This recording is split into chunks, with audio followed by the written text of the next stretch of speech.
Ketika kita memaksakan membandingkan dengan sesuatu yang tidak ada, itu akan justru mendatangkan gejala-gejala yang tidak baik secara psikologis.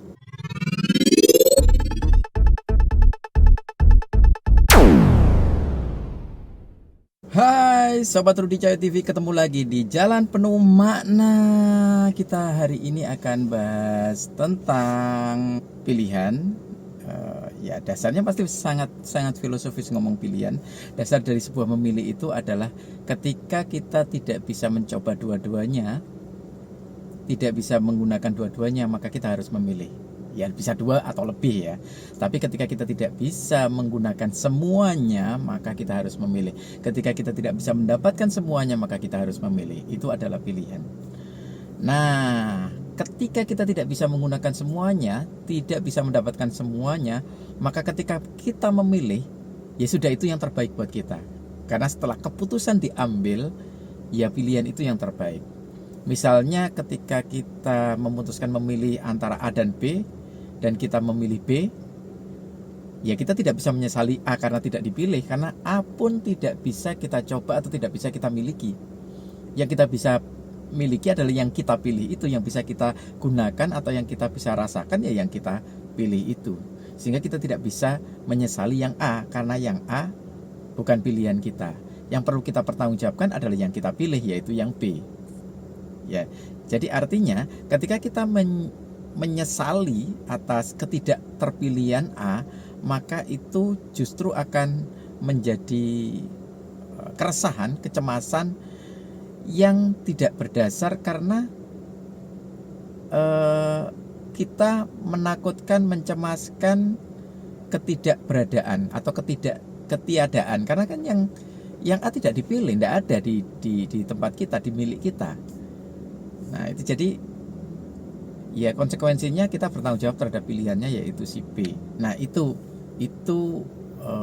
dalam hal memilih ya.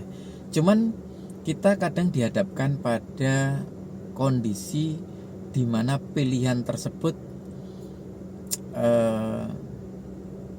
sama-sama kuat, meskipun ya tetap dalam posisi yang sama, yaitu ketika kita memilih satu, maka yang lainnya sudah pasti tidak kita pilih dan tidak perlu kita sesali, karena kita tidak bisa merasakan, kita tidak bisa membandingkan antara satu pilihan dengan antara satu pilihan yang kita ambil dengan pilihan yang tidak kita ambil, karena hanya satu yang bisa kita rasakan, sementara yang lainnya tidak. Kita tidak bisa membandingkan.